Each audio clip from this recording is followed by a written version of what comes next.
Hey everybody, welcome back. It's Jay with Battle Tested Business, and today we have a special guest, Rob, the Warrior Strategist. So we're going to talk to him about his military service, what he does now, and how he got into it a little bit. Rob, thanks for coming by. Thanks so much, Jay. I was really excited to come here just because I feel like this is such a topic that veterans need help with these days.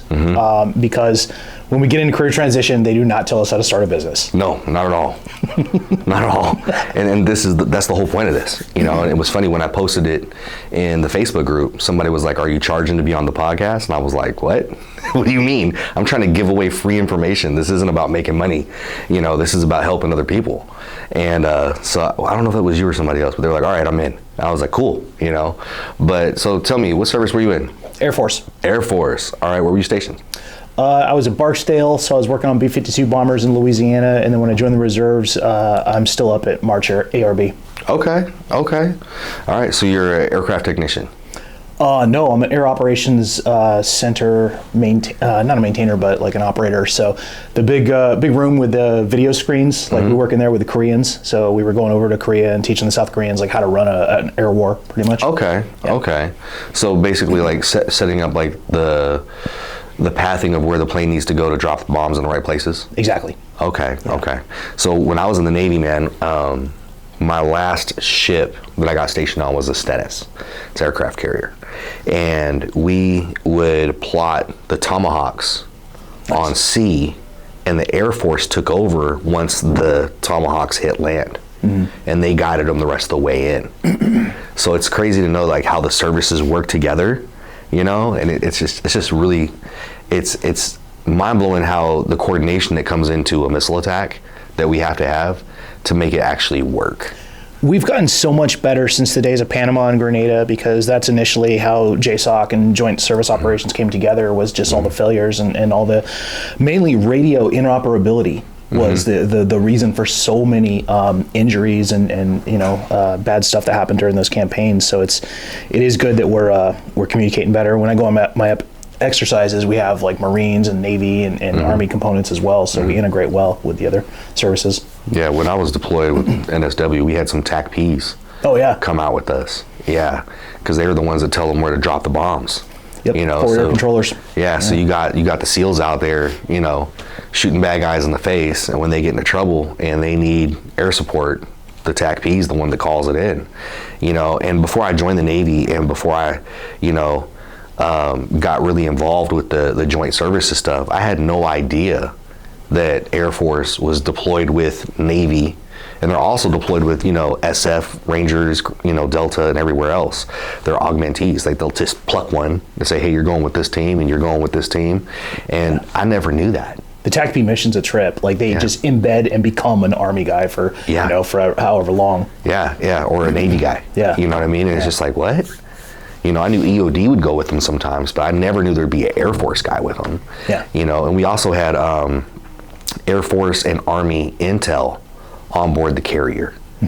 They shipped in 2 each, and that way our planes weren't bombing our green side that was in the field. Right. You know, and it was just a trip seeing that, because, you know, the 2 girls they sent over from the Air Force were complaining about their berthing, the food, and everything. And I was like, "What do you mean?" They're like, "Yeah, well, at least we're getting paid extra money to be here." And I was like, "Wait, what?" They're like, "Yeah, living conditions allowance." And I was like, "Oh my, you're getting paid extra to live in this?"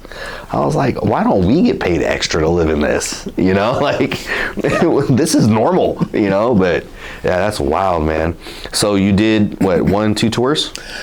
Did 1 tour. I stayed on a little bit extra when September 11th happened, so I took a quick trip to Guam to work on bombers, and we were doing 24/7 ops, running bombers that were dropping heavy on Afghanistan, like when it first started off. Okay. Got out, came to San Diego, did 2 years as a civilian, just getting my master's degree, and then just started getting into various business ventures, joined the reserves, got into a doctoral program, just all this stuff, and it was crazy, man. All I did was just nose down, worked on bettering myself, trying to make my life better. My 30s were kind of a blur, and then I didn't start to see like the rewards of this till my 40s, which is wild. Especially in San Diego, because all you want to do is party. Yeah. You know, it's funny, man. I met a guy once, wealthy investor, and he told me, "You'll never make more money than you will between your 40s and 50. So 40 to 50 is where you make the most money in your life. And then once you hit 50, you're supposed to enjoy it. and that stuck with me, right? Like, okay, let me grind now. And then when I hit 50, I can chill out, you know, the last half of my life, hopefully half, right? I can just relax. But that's always stuck with me, man. So you're on that path right now. Like, you don't see the rewards till you hit 40, and then from there you really start building cash flow and everything else. So you got out, you were a, you know, operations guy for the B-52s, and you got your master's. What brought you to San Diego? I always wanted to live here. It's kind of like a lifelong dream. I grew up in Humboldt County, which is very, very different. And I visited here once for a week when I was 19, and I could not believe life could be like this. I had no idea. And, you know, San Diego's just got its magic and its charm. And I really do feel it's the best city in the country. I really do. I'll put it up against anywhere. And so I just came here, and it was not easy the first couple of years. I had the typical veteran response of just putting my resume everywhere, not getting picked up anywhere. Even with a bachelor's degree, I could not get a job to save my life. And I was towing trucks within a couple months. Wow. Yeah. Tow truck driver? Yeah, for Road 1. Okay. Nothing wrong with that. No, there's nothing. There's always a start, right? But it definitely encouraged me to work harder and to set some bigger goals for myself. Okay. So with that, after Road 1, what was the first step in choosing what business you wanted to get into? So fast forward a couple of years, I had the entrepreneur's sirens call in the context that I knew I didn't want to have a boss. I knew I didn't want to be in a cubicle. I knew that I wanted to work for myself, and I wanted to do something where I could use my brain. And I'd never done PR in my entire life. I didn't even know what it was. Just through luck, I guess, I started getting on podcasts, a lot of them, because I'm a high school dropout turned PhD. And that story, all of a sudden, when podcasts first came out, everybody wanted to interview me. And so after about my 20th one, I'm like, I'm kind of good at this. Maybe I can teach other people how to do this and you know, set up media sheets and write pitches and stuff. And it just evolved from there. And I taught myself how to do press releases. I read a couple books on PR. I started a magazine. I started getting people on TV, and all of it culminated in this crazy career as a visibility strategist. And I invented my job out of air. And there are a few fields where veterans can do this. They can find something, whether it's digital marketing, whether it's graphic design, whether it's PR, just whatever. They can just find enough to get momentum going. And then the business grows if they apply themselves to it. So and then this year I launched Garcia Global Media, and I had 4 people hire me in a week. It was insane. And I'm even working with one of the Cobra Kai guys who just launched a hot sauce line. Cobra Kai, the show on Netflix? Yeah. Nice, Yeah, dude. Mike Barnes. Okay. The actor, Sean Kanan, he's a great dude, but I've been working with him for a while, but he gave me the hot sauce account, and so we've been doing some stuff with that. Okay. I got him on TMZ a couple months ago. Okay. So, yeah. Dude, that's sweet. So, I mean, speaking of creating stuff out of thin air, right, there is a few that any person, not just veterans, that can get into. You know, I guess I would say I did that as well, but mine was in real estate, right? Because, I mean, there's 40,000 real estate agents in San Diego, you know, but very few of them are successful. And in my first 6 months, I sold 19 transactions, 19 houses, and that was unheard of. What's the average? The average is 4 to 5 a year. Yeah. A year. And I was doing it part-time, I was still active duty. Yeah. So I would go out to where all the smokers would go, and I would just sit there and play on my phone and just wait for the conversations to happen about, oh, my landlord, I gotta get a new spot, and they're trying to kick me out, hate my roommates, yada, yada, yada. And I'd be like, just playing a game on my phone and just be like, hey, I help you find a place. What, how? Well, I sell real estate. Really? I don't know if I think I can't afford nothing. You'd be surprised, dude. You're in E7, you know, when you're married, you can afford a place. Yep. You know, really? You know, next thing you know, they're buying a house, and they're so happy because they never thought they could do it. Yeah. And that's one of the things that I found through, you know, doing business as active duty and then transitioning to veteran. A lot of our brothers and sisters out there in the service still don't realize how many benefits they have, even while they're in service, not just when they're out, that they have access to. Oh yeah, elevated BAH. I mean, right out the gate, you know. You know, that, and then, you know, the SBA loan, right? You can do that while you're in service, you know, and they don't understand that they can start a business while they're active duty and transition out that way. I mean, there's so many things, but it's just, that's neither here nor there, but it's crazy that the amount of benefits available to us aren't actually taught to us. Right. We have to stumble in the dark and fall on it to find out it exists. And that's kind of why I wanted to bring this together and get as many veterans like yourself in here to go over that. So you created your business out of thin air because you had the experience of having everybody want to interview you. Right. So then you knew how to create, you know, you read some books and you know, did some self-development, grew that. So now with your business, you do mainly PR visibility. Like, what is it mainly like that you're into? So the tagline is I take experts and turn them into highly visible industry leaders. And so I take people and I figure out what their business model needs as far as visibility goes. And so with some people, if they're niche down, I find them magazines and podcasts that are really, really industry or niche specific. So that gives them positioning and credibility. Then I can issue press releases all over the country about them. And then I can try and get them on TV in the local area. Like 2 Fridays ago, I celebrated because I just got my 34th person on TV.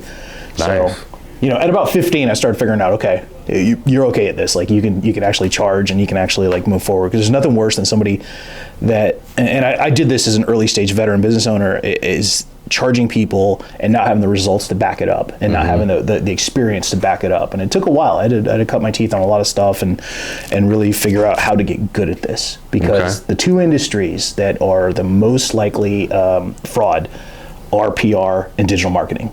Yeah. And there's a lot of pretenders out there. Oh yeah.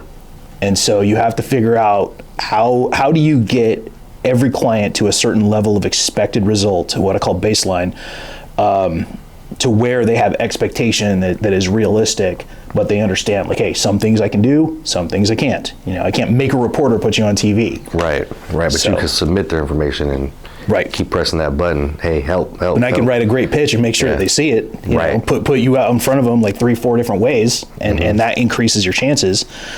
And so you learn these things, and you start to learn that if you apply 5 to 6 different media assets at somebody, they're going to start getting seen more. They're going to start making more connections. They're going to get more sales, more leads. Like, PR done correctly is a miracle for business. And I can happily say I've broken 4 people's businesses because of inbound leads. I had a guy get 6 months of orders, veteran woodworker on the East Coast, after 1 newspaper article in a short period of time. He had to actually get a bigger facility.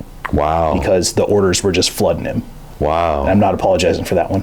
No, that's a good thing. That's a good kind of broken. Yeah. You know, where you're just like, I need to scale, and I have to scale now. Yeah. Rob did it a little too good. Yeah.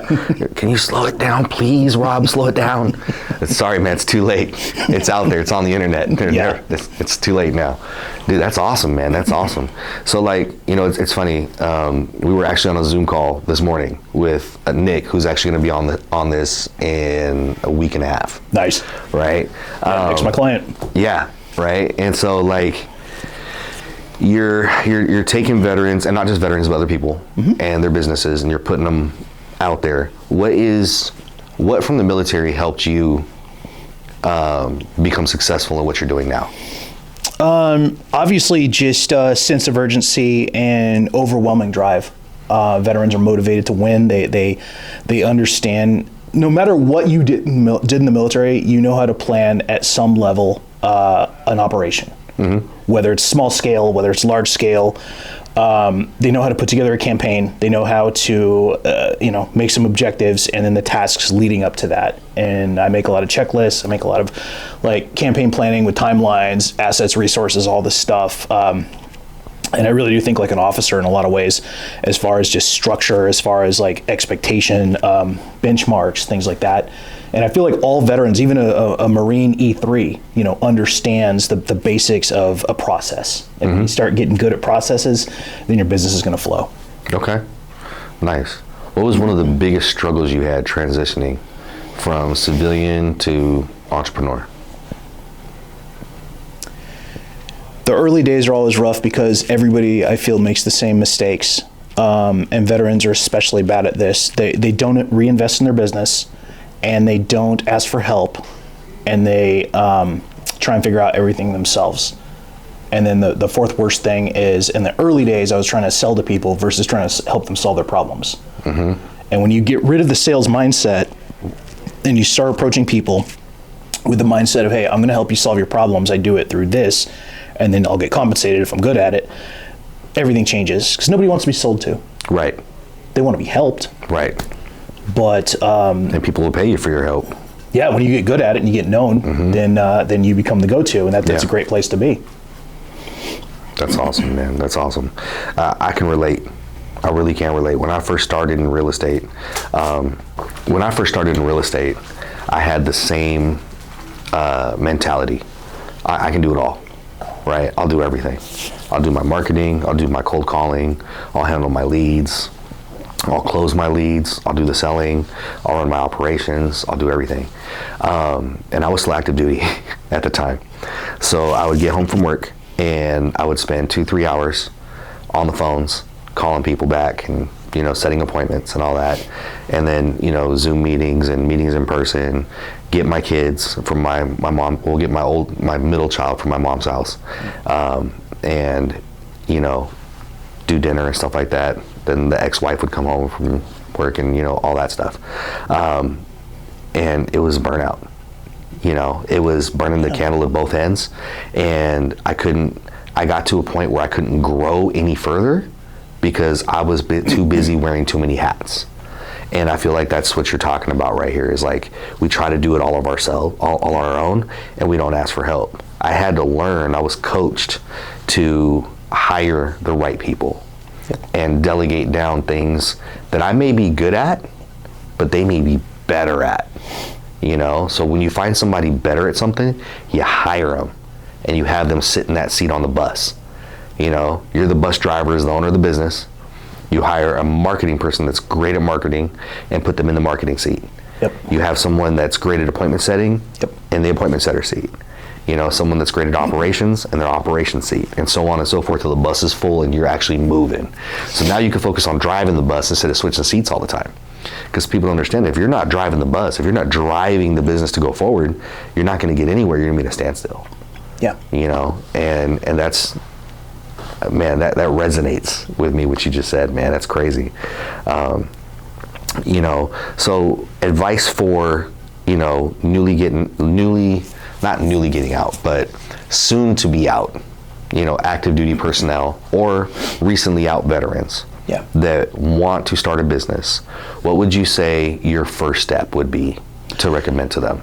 The first step is to match the business model to your personality. And you got to ask yourself, do you like working with other people? Do you want to buy a business like a franchise? Do you want to start something from scratch? Do you have some money saved up, in case you go into like a product line and you need capital? Or are you going to work from home? Like, all these things are important, all these factors. And I feel like more people should, instead of just jumping into business and hoping it works out, they need to really figure out, can I make a job that is my dream job? Because I lucked into it, man. I love what I do. I am happy. I'll work 14-hour days like nothing, and I'm very, very happy. But I get to work from home. I live in the big red building in Hillcrest, so it's fun. I got these big ass windows, and I just get to hang out and be creative and do whatever. If I want to go to fish taco at 2, I can. And just I wanted that flexibility. Corner. Yeah, I just wanted that flexibility for myself to be able to be a goofball. But it's important that veterans understand there's a couple different routes they can go. They can go back to school to learn business. Mm-hmm. They can buy a franchise. They can start a company. They can become a consultant, or they can, go work for a defense contractor or whatever. There's a lot of options out there. Mm-hmm. So they need to really get out a piece of paper, do some planning, and kind of figure out like what direction do I want my life to head. 100%. I always recommend that they at least get a mentor. Oh yeah. Right? Yeah. Like, even if they're, going to go to school for business. Like, I didn't go to school for business when I started, and I work on multiple businesses now. I have a few startups that I'm working on right now. I have one, this is my new baby, man, and I can't even talk about it. because the problem that it solves is so big. It's a multi-million-dollar a year business if we can get it off the ground and push it through. Like, it's insane. You know, I love real estate for the fact I get to help people. I learned very early on that when you're chasing the sale to try to get the money, you'll always chase the sale. You'll never get the sale, you're just gonna chase it, right? But when you focus on the person and their needs and fulfilling their need, the money will follow, right? Yeah. And that's one thing that I hear from business owners, entrepreneurs over and over and over. Don't just look for the money. Look at solving the problem, helping somebody, and the money will come. And a lot of people can't get that into their heads, especially in my industry. You know, you get these realtors, they're like used car salesmen. They're like, hey man, want to buy a house? Come on man, let's buy a house. You know, you're in an apartment. Why are you in an apartment? Let's go buy a house. Cool, I'll give you the data on why you shouldn't be in an apartment. But I'm not gonna call you and bug you every 2 weeks. You know what I mean? When you're ready, you'll let me know. You know what I mean? Because it's based on the relationship I have with my client. It's not based on, you know, oh, well, he told me I should buy a house, so I'm gonna go buy a house. You know, with you with PR, you're solving someone's problem. Yeah. For instance, you know, I actually ran for Congress this last term, right? Didn't get it, but I got 36% of the vote with zero advertising budget and zero money invested. That's amazing. I didn't do anything. Yeah. I just met with different localities and groups, and they pushed the word out for me. Yeah. So I thought about running again this next time up, but I'm thinking going smaller because I didn't really want to run for Congress. I was thinking like city council or something, but now I'm talking to somebody who's a campaign manager and they're like, no, go school board first. Then go from school board to city council. Mm-hmm. And then you go up to county and everything else. And then if you want to go to Congress, cool. But I really don't want to be a part of Congress, man. The stuff that they're doing just kind of makes me mad. Yeah. And it doesn't matter what party you align with, they all make me mad. You know, I want to focus on local issues, things that are here, right now. So your type of services is something I'm going to need when I go do that. You know what I mean? Like if I'd have known you a year and a half ago, and I didn't know I was going to run until 8 days before the cutoff. 8 days before the registration cutoff. Like I was scrambling. I had to get my petition signed and everything. It was crazy. But like your kind of, you know, industry that you're in could really boost my ratings, get people out there to know who I am, really push the issues. You know what I mean? So I have worked with a congressional candidate before. Which one? Kate Monroe. Kate Monroe. And she was a Marine. She ran for one of the California seats. Okay, so she's not down here though. Yeah, she is. What part? Yeah. What district? I'm not sure what district exactly. I'd have to ask her. Does she live like up in Oceanside or? Del Mar. Del Mar. Okay, so she's north. Okay. Around there. Yeah. Mm-hmm. But she's done a lot of great things, and she's been on Fox about a bajillion times. She has a veteran disability company called VetCom. Okay. And so I've done work with her, and I didn't really do so much of the campaign stuff, but it is something. I'm not a political guy at all. Mm-hmm. I have zero interest in it, but I understand about writing articles and issuing press releases and setting up campaigns for people and helping them to, you know, appear in their best light without outright lying. I mean, right, of course. That's I wouldn't work with somebody that I felt was shady. Yeah, you can't, because you get caught up. It ruins your reputation too. Exactly. You know, the reason that I started running was for my kids. Yeah. You know what I mean? And just seeing all the issues we were having down here in South Bay, because I live down in Bonita, which is part of Chula Vista. Mm-hmm. And the district contains San Ysidro, Chula Vista, National City, and Bonita and South San Diego. So, you know, the Tijuana sewage that comes over. Oh, yeah. You know, all that, no one's doing anything about that. You know, it's just constant, just child trafficking. You know, they're not hammering down at the border about it.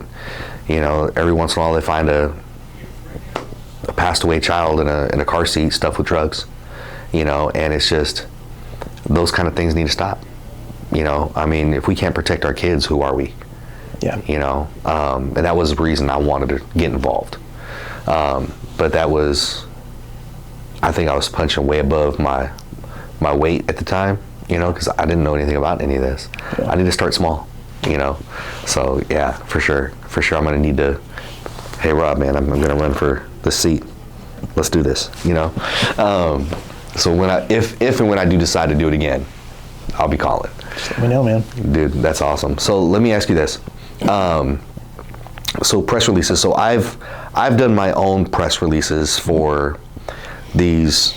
I don't even know what it's called. But basically, it's online. You pay a fee, and you submit your write-up, and it puts it out to like 150, 200 different news outlets across the country. You're never front page on anything, but you're somewhere on there, right? Right. How is that different than what you do to get people like really actually seen? All right, so the press release game, not a lot of people understand it. You've got a better comprehension of it than most people, actually, because okay. there's two paths, right, when you do a press release. So one of them is, hey, I create my own release and I manually, send it out to journalists and reporters that I want to possibly get a feature on. And then what you just described is called uploading it to The Wire. The Wire is a paid service. Anyone can do it, where it'll go out to hundreds of affiliates across the country. Now, press releases, bigger picture, have been really good traffic drivers. Like they will bring a good amount of web traffic to your site. One of my clients got an iHeartRadio interview, a really big one for classic cars, off of a press release. So it is a worthwhile service, but the way to really use them for a business owner is to use them as proof of concept. In the context that a press release, short burst news announcement. It's not a novel. It's not, it's about that tall, and it just makes a short announcement, like you're running for Congress, or I'm releasing my magazine, or whatever. Anytime I do media pitches that are one-on-one to a reporter or journalist trying to get somebody on TV, the press release I'll include in there as in the body as a supplement. So anytime I'm pitching whoever, so you do one of those wire ones. Oh yeah, I do both. Okay. And then I do an article. So I write for Newsbreak and Medium. So now when I'm doing a media pitch, hey, this person's been featured here. Here's a recent press release, kind of explains everything. Because reporters will go through it and they're going to want to read a short summary to see if this person's newsworthy. And the press release is really valuable if it's written right, concise piece of information, just all right there. But there are different tiers of press releases. People don't know this. Like there's, if you want the real premium sites like Yahoo Finance and Bloomberg, Business Insider, you're gonna have to pay quite a bit for those. But I use medium tier ones right now, and they're Fox, ABC, NBC, CBS, and like Associated Press. Okay. And they do pretty well, but you got to find somebody that knows what they're doing. Oh my God, what's that big one? The big business one.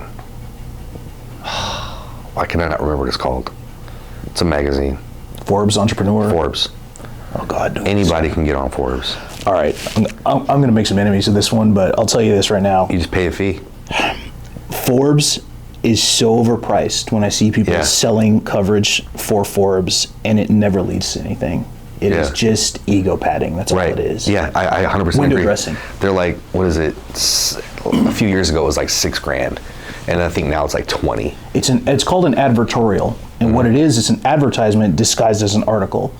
And my problem with it, I'm not hating anybody's game in the PR world, but my problem with it is it's bait and switch. So when people are like, hey, get your business featured in Forbes, blah, blah, blah. Well, you're not getting featured on Forbes. You're not going to get a bunch of people seeing your stuff, and you're going to be in an advertisement that's placed on like the 56th page of, some distant Forbes site. There was one dude I read about who literally made a Forbes copy site, like Forbes International or something. He just made it up, right? No affiliation with them, and was selling packages for thousands of dollars on the Forbes name, like same logo and everything. I was like, this guy. Did he get hemmed up? And eventually, yeah. And it's just, Forbes is really, really not the flex that people think it is. Yeah, I 100% agree. Once I found out you could just pay to be on there, I was like, unless you're on the cover, right? Then they're not really. I don't care.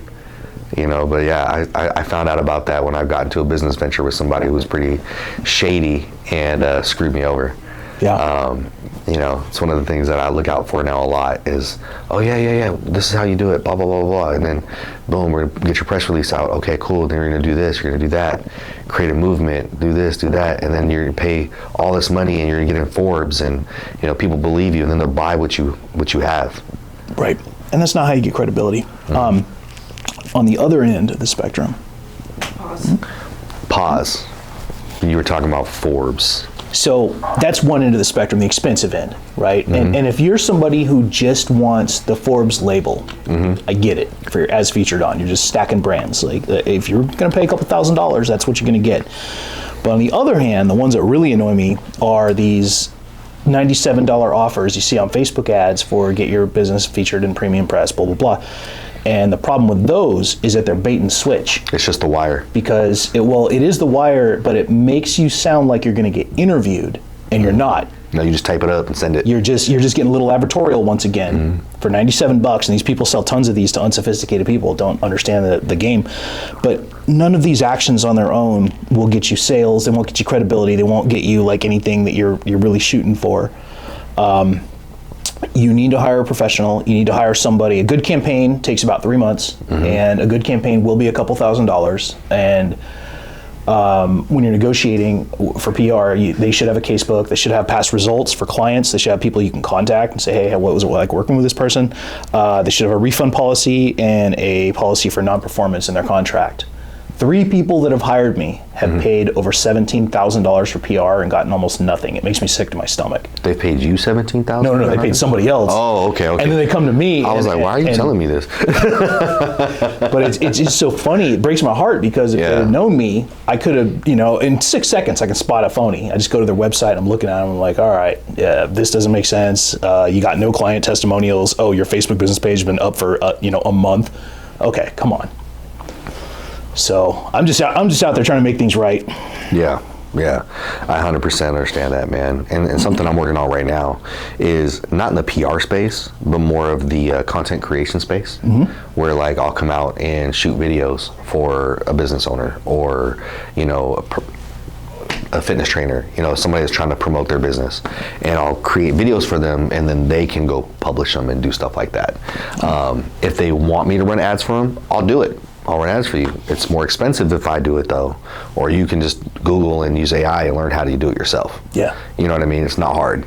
And these people that are like, oh yeah, it's $2,000 for me to run your ad. And I just look at them and I go, dude, you know how easy ads are to run? Like, to put the ad in on social media or Google takes 15, 20 minutes. Yeah. What actually matters is the content of the ad, not doing the demographics of the ad. Because a lot of the demographics for certain businesses, especially like housing, real estate, you can't put age groups, you can't put financial demographics, none of that. So everybody from 0 to 100 years old is going to see your ad. Yeah. You're not able to slice down because it's considered discrimination, right? So when it comes to real estate, you just got to push it out there. So what's important is what's in the ad rather than how the demographics are set up, at least for real estate. When other stuff, sure, you have to have your avatar, you have to have your perfect client, and you're going to focus it down to that perfect client for advertising. Yeah. But, I've seen so many people, oh yeah, I run an ad agency. Okay, cool. How much you charge for an ad? Oh, $2,500. $2,500. What's your guarantee? Well, that's just how much I charge to do the ad. You still have to spend $2,000 on ad spend. Oh, okay. Can I see your crack pipe? Yeah. Like, how about I just give me $500, dude, and I'll do your ad for you. You know what I mean? Yeah. Like, it's just crazy. Like, it's just insane the amount of, the amount of BSers out there. The ad content is much, much more important than people think. If you're just putting a picture out there with some words on it saying, hey, I have this service, you're not going to get anything. The only ones I've seen with like high amounts of engagement with a still graphic like you're talking about usually are outlandish offers, like really, really unbelievable stuff that's super cheap, and it just attracts bad people, like people you don't want to work with. Short form video is just killing right now. Just TikTok style videos with graphics and captions and a lot of jump cuts and stuff because of short attention span. But those are the ones I'm seeing that are just murdering creativity. Yeah. Have you seen the ones I posted recently on Instagram? I haven't. I'll have to check them out. Oh, dude, I'll have to show you after this. It's fun. We shot them here. It's funny. Nice. They're funny. I copied this guy's style. He runs a sign company, and it's hilarious. Yeah, you take the memes, and then you splice into what you're doing. And just 15, 30 seconds max. Boom, done. It's so funny, man. It's fun to make, too. The one I've seen that kind of reminds me, you're not talking about the Chinese guy, are you? Yeah. I love the LC Signs. Yeah. I love that guy. I'm copying his stuff. He's so good. I'll cut the video. Yeah. And then go into my real estate stuff. Yeah. You know what I mean? Love it. So it's hilarious because they made me laugh so hard. Yeah. You know, and people are like, what are you doing? You're copying this guy? I was like, yeah, it works. 100% I'm copying that dude. 100%. You know, imitation is the best form of flattery. You know, if it works, I'm gonna use it. You know, and I'm gonna say, yeah, I'm gonna copy his stuff. If he's doing something and he's getting engagement, guess what? I'm gonna go do it too. That guy had me rolling the first couple videos I saw his, where just some girl would be like, this is how you find your perfect woman. He's like, don't care. Here's my sign. Just starts getting into it. That's amazing. There was one I did about a girl that didn't wash her backside after she went to the bathroom. And she said she knows she stinks and this and that, but it's rude to make faces. And I had tissues in my nose and I turned and said, but I will sell you a house. And it was so funny, man. Oh God, it was a good time. I gotta make more of those. But yeah, those LC Signs, man, he's doing it right. You know, he's grabbing your attention with the wild and outlandish stuff, and then boom, right into his thing. Like, and he's likable. Yeah, and I want to go buy a sign. Yeah. Right? Like, I have a sign, but I don't use it. It's acrylic and everything, but it doesn't light up or none of that stuff. Yeah. Dude, I want a sign now, dude, just because you're funny. Yeah. You know, like that's the whole thing. You gotta make it funny, and I gotta work on mine a little bit. My delivery is still a little not as good, but yeah, like I'm going down that path now for that kind of stuff. So this is another thing, getting back into veterans. This year I tried some new stuff. I actually shot a commercial. I had a Marine make me a commercial. Okay. And I ran paid ads to it, and I got something like just for like $100. I got like 40,000 views. So was it on TikTok or Instagram or Facebook? Facebook and TikTok together. And so the commercial itself was really good. So was it 100 on each or 50 on each? It was 100 total. Okay. But it was just an experiment, and just to try some things, learn some stuff. Because, like you said, it's very easy to do it yourself, but a lot of people are scared of it. They think they're going to mess up, or it's some hard process, and it's not. It's just sitting down and clicking a few things. But veterans should try and do their own marketing for a little bit. Yeah. Instead of like, when you don't have a budget, of course. Yeah. Instead of saying, "Oh, I ran some ads and they didn't work." Well, try something different. Try a different commercial. Try some. Spend a little time learning. You got to do a split case where you're studying two different ads. Yeah. If you're not seeing which one's doing better engagement, which one to start, put more on, which one to stop, you're doing it wrong. Mess with the demographics, mess with the areas, do stuff that's conducive to your business model. But I'm going to have that guy make me, Cadre Media, I'm going to have him make me a couple more commercials. He's done some wild stuff. He's just got really good graphics. Stuff is like flying into the screen and out, and he's just really good at what he does. That's cool. He's still an active duty Marine. He's a great guy. That's awesome, man. But is he a combat camera guy? He's not. He was actually in recruitment for a while. Okay. And so they gave him a recruiting budget and access to like their video equipment. And so he's just murdering. He's like, send me to school for this. Yeah, I'll totally just do this for the Marines.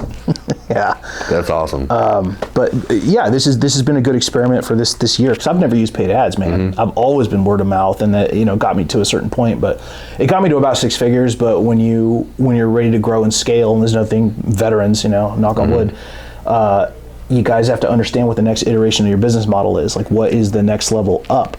What are you doing to create that vision to where you don't get stagnant? Because 6 figures is cool in San Diego, but it's my vision for myself is so much bigger than that. And so what do I have to do? I have to make a team. I have to do commercials. I have to do regular marketing every month. If you're not growing by at least 10% per year, you're not growing. Yeah.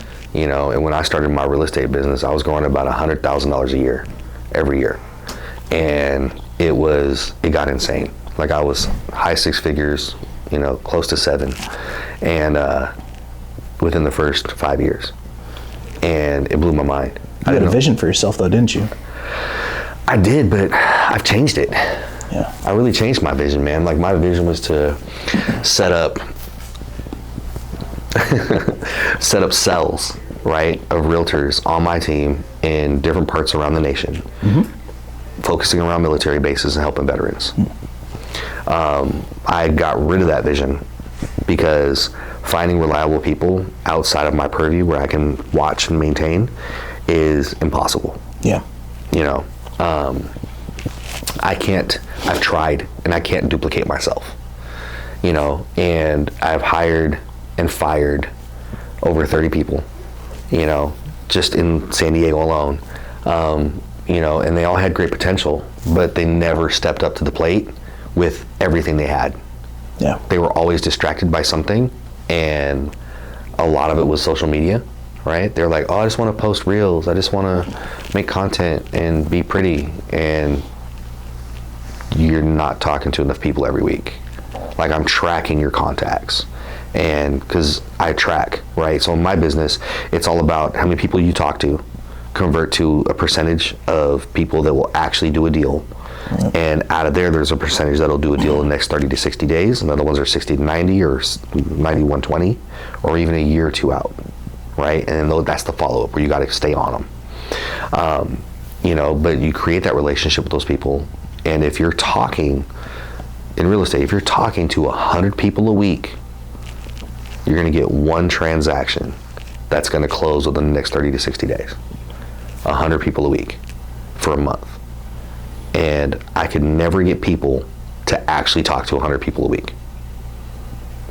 They hit 30, 40, 50.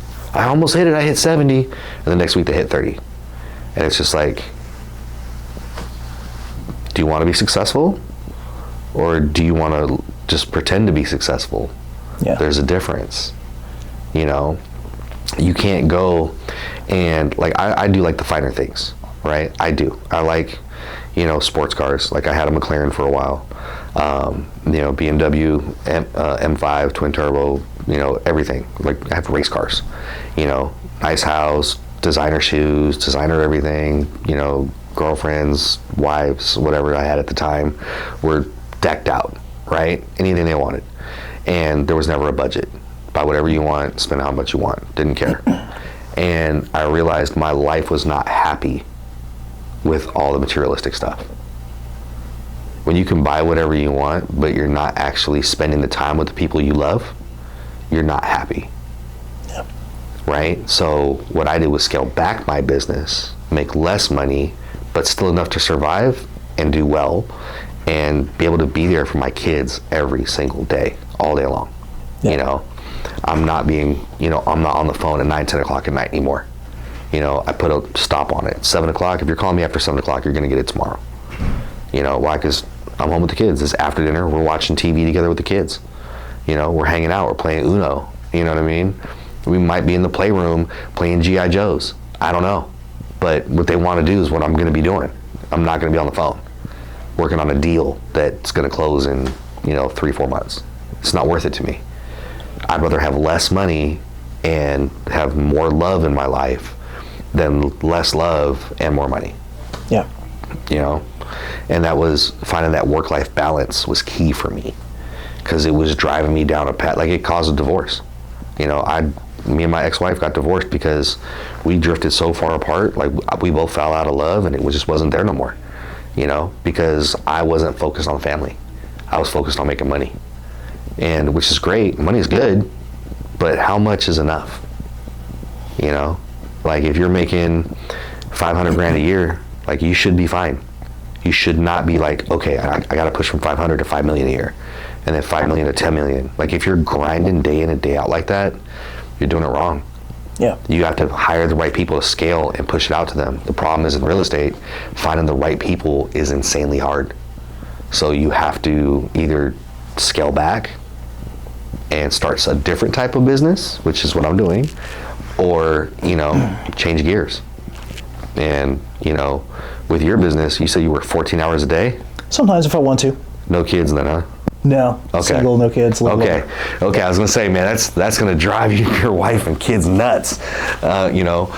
But if you have no kids, man, that's a no-brainer. You know what I mean? Hustle while you can. You know. I think you've discovered something very important at a young age, which is great. Being a part of something that's bigger than yourself, and realizing that real wealth is not money. It's family, it's relationships, it's love, it's self-worth, it's self-esteem. It's a lot more than just earning as much as possible. And I'm kind of on that tip right now too, where I'm realizing that I get a lot more satisfaction out of helping people. I get a lot more satisfaction when one of my campaigns kicks off and somebody makes a bunch of money because I got them on TV or something. Mm-hmm. making people's lives better is the greatest feeling you can ever have, especially when somebody 100%. really needs you to come in. 100%, man. Yeah. And it's crazy. I went back to school. Nice. I'm actually taking classes to get my business degree and go on to get my MBA. Congrats. Right? And, step. you know, I'm meeting these young college kids. Yeah. Right? And I start talking to them, well, what's your goals? What do you want to do? You know? And I met a guy that he is in school for electrical engineering, but his passion is rehabbing old antique furniture. So he wants to start a furniture business. So I said, okay, when you're ready to talk business, you let me know. And I love finding these young minds and going, all right, you're 19, 20 years old. You have plenty of time. You know, go to school, get that money from the job that you're going to school to get. Work on your passion on the side. You become extremely good at it. And what a lot of people don't realize in entrepreneurship, you're not selling a product. You're selling yourself, right? So what you have to do is get a skill. So you have to skill up before you can sell anything. Yeah. And then once you have a high enough skill level, then you can sell that skill level. Then from that, you got to scale up, right? So you're taking these steps, and as we grow, right, we get our skill level up, now we can sell the skill. Now we have so much sales, we have to scale. So now we have to train others and scale up again. Yep. You know, and then eventually we hit a level that you now step out of the business. You're no longer doing the sales, the coaching, any of that, and you're just managing from the outside. Right. Because you cannot work on the business if you are in the business. So there's 3 levels that people usually have in business from the military analogy. Because when they start off, you're about an E4, and you're doing everything, and you're flying around, and you just don't have the skill set and the bandwidth to do everything good, as far as accounting, as far as sales, marketing, website, you know, all this stuff. And once you prove the model, once you start getting some money coming in, you know, you hire a VA, you have to promote yourself, and you have to become an 06. What's an 06 have? An assistant. And then you're at the point where you're managing 1 or 2 people, and you've stepped into management versus being a worker bee. And then the third stage is an 07 or an 08, and you'll notice that generals and admirals have staffs. They're not talking to E1s and E2s. They're just not, unless it's, you know, visiting somewhere or something. But they're not. They have a whole entourage. They have an entourage. They have specialists. They have people that have specific skill sets, and they're at the point, just like you said, and it's very smart that you said that. You're just talking to managers. You're just at the end of the day, like, your job is just to talk to managers, to get summary reports, and then to make the strategic level decisions and some operational stuff. You're no longer tactical at that level. No. Once your business model is aligned, and that's my next step for growth, is you'll know I made it, Jay, when you see 3 interns from SDSU at my house, like behind me when I'm doing a Facebook Live. When you see interns running around, you know, typing stuff and whatever, grabbing coffee, then you'll know, wow, Rob did it. That crazy bastard did it. You know about SkillBridge, right? I do. Okay. Have you applied to get authorized to be a part of SkillBridge? It is something that I would like to do in the future. Right now, I'm working with the San Diego State School of PR and Journalism. I attend their events once in a while, and I really, really want to grab some students from there, because they're at a level where they need work experience, and I can offer paid internships. I think everyone should pay their interns. That's something I'm pretty adamant about. Because that's my next stage of growth, is to mold young minds, to help them, and to really show them that they don't have to work for an agency if they don't want to. If they want to do their own thing, and I've seen a couple of younger students from SDSU just start their own agencies at, like, 21. And I'm like, yeah, go for it. You can do it. This is an agency. You can literally read a book and just start and just do this. You don't have to. It's not engineering. It's not being a pilot. You don't have to go to school for it. I'm living proof. I've never had a PR education. I've just had experience and some books. That's wild, man. Yeah, I've won 4 awards. Y'all hear that? Read books. Read books. Stop scrolling. Yes. I love books. I've written 13. I'm writing one right now. What's it about? I don't want to steal this, but it's called What I Wish I Learned in High School. There you go. You know what I mean? Yeah. So it goes through basically life experience, financial experience, like how much does it cost to have a child? How much does it cost to raise a child? How much does a wedding cost? right? Car insurance. When you're buying a car, you're not just buying a car, you're buying the maintenance too. You know, all those kind of things. And it's more for the parents to get and go, oh, I need to tell my kid about this, because they don't know, right? Because I've seen so many young adults, you know, early, mid-20s, come out and not even understand how to buy a car. Not know what the process is. I got took when I was 18. You know, right. So see, the funny thing is I never got took, because when I was 18 years old, I was a car salesman. So I learned the industry from the inside. And I learned how they use negotiation tactics and how they do that little cross square, and they were putting numbers everywhere to make it look like it's affordable. And so it's just algebra. It's not even algebra. It's just all BS. Right. So when I go to buy cars now, I'll take a piece of paper and I'll go, all right, this is what I want for my trade. This is what I want my payment. This is my down. Give it to me, yes or no. If you say no, I'm leaving. And they go, and I'm fair. I'm like, look, show me your invoice on the vehicle. What? Show me your invoice. I give you $1,000 over invoice. Because you know what? I know when you sell that brand new car, you're getting bonused from the manufacturer as well. So you're not just relying on that sale. And car sales aren't where dealerships make their money. It's from parts and service. Warranty, gap, law. Yep, all that, you know? And then they get bonused by how many cars they sell. So it's not just, oh, they're making the $500 over invoice.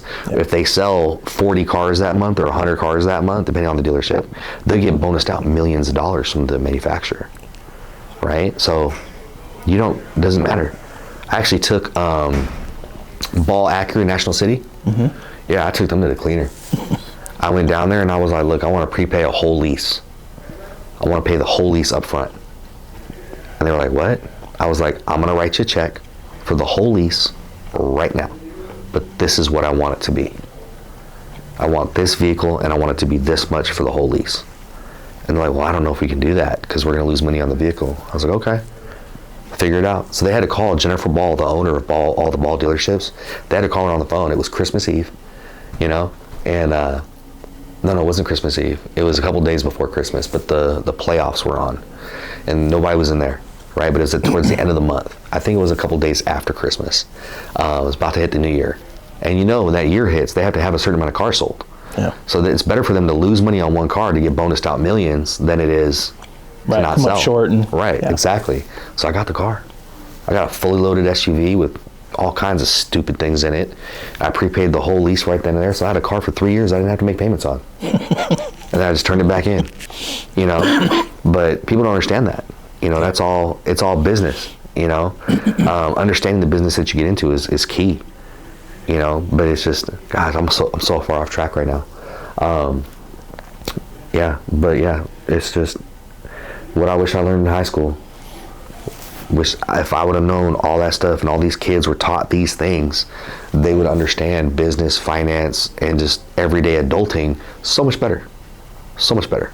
Yeah, split your mortgage payment into 2 payments each month, and you get it's like getting a free 13th payment. I read about this. It's like a bank trick, and nobody knows about this one. You'll basically take, so another thing that you do is if you take $5 a day, so basically what you'd spend on a Starbucks, you know, roughly on average, prices have gone up, they're like $7 now, but $5 a day, you'll take 4 years off your mortgage. Yeah. The thing with splitting the payment, what that does is every time you make a payment, your interest starts over. So you're not accruing 30 days of interest, you're accruing 15. So the interest hasn't gained a full 30 days. So you make a payment at 15 days and you make another payment at the end of the month for the next month. So it's still early, right? So you're early, boom, your payment's paid, and you pay again on the 1st of that next month, and on the 15th again, your payments never hit the full 30-day accruance of interest. So that's how you're saving those thousands upon thousands of dollars. And it's actually in the hundreds of thousands of dollars that you'll save. Yeah. Because right now, if you buy a $500,000 house, over 30 years, you're gonna pay over $1 million for it, long term. So. Yeah, people don't understand about paying down principal either, and that's the one that really gets them. Yeah, it's crazy, man. It's just minimum payments. If you make minimum payments on all your stuff, you're always going to come out way 100%. Under. And they don't understand the snowball effect of paying down stuff. Yeah. Finding your lowest payment, right? Throwing extra money on it, paying it off, taking whatever you were paying on that, put it on your next bill that you owe the next amount on, paying that off, and then taking that. So you're still living at the same expense level, but now you're just compiling the money going into these payments, and you'll pay off your debt so much faster. Yeah. You know, and people don't get it, you know, but that's the kind of stuff I'm writing on the book. That's good. We need that book. Yeah. I need that book. Yeah. I don't know how to get, like, I know how to publish on Amazon, but I don't know how to do a publishing company, you know. Let's talk. Okay. That's what's up. It goes straight in the side too. All right. That'd be cool. Yeah. That's awesome, man. Well, dude, do you have anything you want to add? Just want to say thanks. First of all, I feel like it is a great resource for veterans. I feel like you're doing a great service. I would ask you, how do you feel veterans can do better, like in the first year or two of business? Like, what can they do to accelerate? The biggest thing is finding a mentor, first and foremost. Finding a mentor. I had one, and my mentor didn't have a mentor, right? He had to learn the hard way. We served together. He got out 4 or 5 years before me. Went and started selling real estate over in Arizona. Was the top realtor in the entire state for a couple years. Wow. He was Open Doors chosen realtor for all their transactions, purchases and sales. He was doing 400 transactions a month. 400 a month. That's insane. Like, I almost lost my mind with 19. Yeah. That's my biggest month, 19 transactions. He was doing 400. I couldn't fathom. He ended up in the hospital a few times with panic attacks, so he stopped. But a mentor, number one, right? And focus. You know, being laser focused on your goals. Yeah. If you don't time block for what you're doing, I self-published a book, a journal on Amazon. It's called Time Blocking for Success. And what it is because a lot of people need to write things down, right? So you block out your calendar. It's 365 pages, 365 days. Well, there's more pages than that, but that's how many journal entries there are. And you time block your day from whether you start at 4 in the morning, 7 in the morning, whatever it is. You know, 7 to 8 is this, 8 to 9 is this, 9 to 10 is this. Yeah. You know, and you block it out. And that's the only amount of time you have to accomplish that task for that day. If you go over, you are screwing yourself. And that's what a lot of business owners don't understand, is you need a time block. Because if you're not time blocking, you will spend way too much time on one task and nothing will get done. So you limit yourself on the amount of hours that you do. And now you don't have to limit it to 1 hour. You limit it to 3 hours for that time block. Yeah. But then you have to time block for lunch, right? Time block next thing for gym, and then back to work, and keep going. And then at the end of each day, there's an accountability journal where you actually write in what you accomplished and what you didn't and why you didn't. And I do what's called it's called a 411. Basically, there's 4 weeks in a month, 1 month, and 1 year, right? So you break down your yearly goal into 12 increments, and those 12 increments are broken down into 4 weekly increments.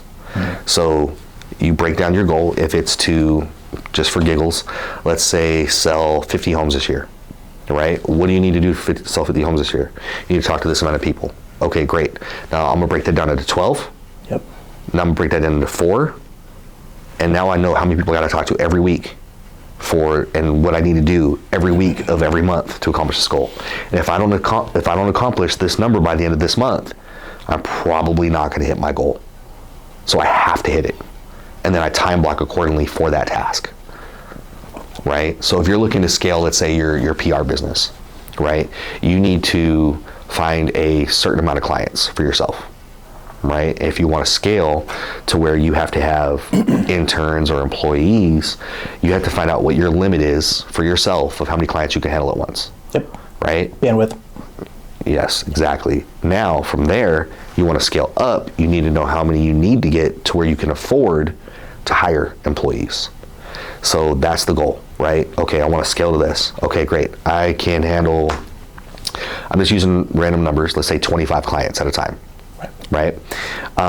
Okay, great, 25, cool. So to be able to hire somebody, I need to hit 25, right? Because that's when I can afford to hire one person. If I hit 40, I can hire a second person. 60, a third person, right? Now they're each handling 20 clients each.